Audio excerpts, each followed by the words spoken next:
অঞ্জলিস কিচেনে আপনাদের সকলকে স্বাগত। বন্ধুরা, আজ আমি করে দেখাবো লাউ শাকে চিংড়ি।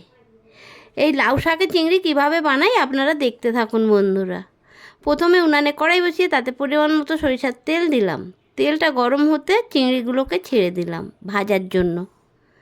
এইভাবে আমি খুন্তি দিয়ে নাড়াচাড়া করে দিচ্ছি বন্ধুরা। ভাজা হয়ে গেল, চিংড়িগুলো একটা পাত্রের মধ্যে তুলে নিলাম। আবার ওই কড়াইয়ের মধ্যে ওই তেলের মধ্যে পরিমাণ মতো কিছুটা লঙ্কা ফাটিয়ে দিলাম, আর দিলাম গোটা জিরা দিয়ে একটু নাড়াচাড়া ভাজা ভাজা হয়ে গেল। এর মধ্যে এবারে যে আলু আর লাউ ডাঁটাটা ছিল কাটা ধোয়া, সেটা দিয়ে দিলাম। দিয়ে এবারে খুন্তি দিয়ে ভালো করে নাড়াচাড়া করে দিচ্ছি বন্ধুরা। এটাও একটু ভাজা ভাজা করতে হবে। তারপর এর মধ্যে পরিমাণ মতো লবণ দিয়ে দিলাম, আর দিলাম হলুদ গুঁড়ো। লবণ হলুদ গুঁড়ো দিয়ে ভালো করে ভাজা ভাজা করে নিচ্ছি বন্ধুরা। খুন্তি দিয়ে ভালো করে লবণ হলুদটা যাতে করে মেখে যায় লাউ ডাঁটা আর আলুর মধ্যে, সেইটা ভালো করে ভাজা ভাজা করে নিচ্ছি। তারপরে যে লাউ শাকগুলো ধুয়ে বেছে রেখেছিলাম, সেই শাকগুলো দিয়ে দিলাম বন্ধুরা। শাকগুলো দিয়ে এইবারে আমি একটা পাত্র ঢাকা দিয়ে দিলাম যাতে করে তাড়াতাড়ি সিদ্ধ হয়ে যায়। আমার মোটামুটি সিদ্ধ হয়ে গেছে বন্ধুরা। আলু ডাঁটা সব হাফ সিদ্ধ হয়ে গেছে। এবার ভালো করে শাকটা এক জায়গায় জড়ো হয়ে গেছে, তাল পাকে গেছে। সেটা খুন্তি দিয়ে একটু আমি আলু ডাঁটার সাথে তরকারির সাথে শাকটা মিশিয়ে দিচ্ছি বন্ধুরা।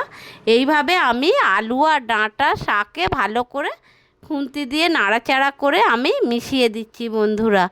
এইবারে আমি এটা একটা পাত্রের মধ্যে তুলে রাখছি।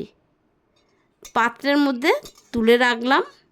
এবারে আবারও ওই কড়াই বসিয়ে তাতে পরিমাণ মতো সরিষার তেল দিলাম। সরিষার তেলটা একটু গরম হলে পরে তারপরে আমি লম্বা লম্বা করে বেগুন কেটে রেখেছিলাম, বেগুনটা দিয়ে দিলাম। কাটা ধোয়া বেগুনটা দিয়ে ভালো করে ভেজে নিলাম। এইবারে বেগুনটাও একটা পাত্রে ভাজা বেগুনটা তুলে রাখছি বন্ধুরা। মোটামুটি ভেজেছি, খুব ভালো করে ভাজিনি, যেহেতু এটা আবার তো তরকারিতে সিদ্ধ হবে। তারপরে ওই তেলের মধ্যে কিছুটা শুকনো লঙ্কা ফাটিয়ে দিলাম, আর দিলাম গোটা জিরা দিয়ে এবারে বন্ধুরা ভালো করে আমি নাড়াচাড়া করে একটু ভাজা ভাজা করে নিচ্ছি। এটা একটু ভাজা ভাজা হলে গন্ধটা, শুকনো লঙ্কা আর জিরার গন্ধটা বেরিয়ে যাবে। তখন আমি এর মধ্যে দিয়ে দেব কুচানো পেঁয়াজ আর লম্বা লম্বা করে কেটে রাখা টমেটো।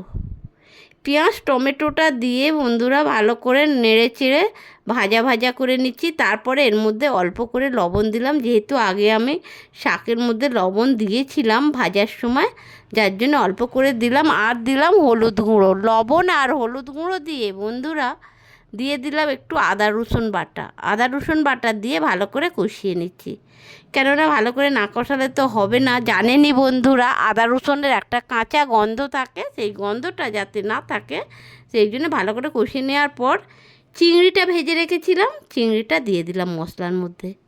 দিয়ে ভালো করে একটু নাড়াচাড়া করে এবারে দিয়ে দিচ্ছি বন্ধুরা শুকনো লঙ্কা গুঁড়ো। শুকনো লঙ্কা গুঁড়ো দিয়ে এইবারে ভালো করে এটাকেও আমি কষিয়ে নিচ্ছি। চিংড়িটা ভালো করে কষিয়ে নিলাম বন্ধুরা। এবারে এর মধ্যে দিয়ে দিচ্ছি বন্ধুরা যে আলু ডাঁটা যেটা মানে হাফ সিদ্ধ করে রেখেছিলাম, ওই আলু ডাঁটার সমস্তটা দিয়ে দিলাম। দিয়ে এবারে মশলার সঙ্গে ভালো করে মাখোচাখো করে দিচ্ছি। তারপরে আমি একটা পাত্র ঢেকে দিলাম। এবার সিদ্ধ হতে থাকলো। দেখুন বন্ধুরা, পুরোটা আমার সিদ্ধ হয়ে গেল। এইবারে খুন্তি দিয়ে ভালো করে নাড়াচাড়া করে দিচ্ছি যাতে করে মাখা মাখা হয়। সেই জন্যে বন্ধুরা দু একটা আলু আমি ভেঙে দিলাম। আমার লাউ শাকে চিংড়ি তৈরি বন্ধুরা। কত সুন্দর হয়েছে দেখুন। গরম ভাতের সাথে এই লাউ শাকের চিংড়ি যদি খান বন্ধুরা, দেখবেন আর কিছু লাগবে না।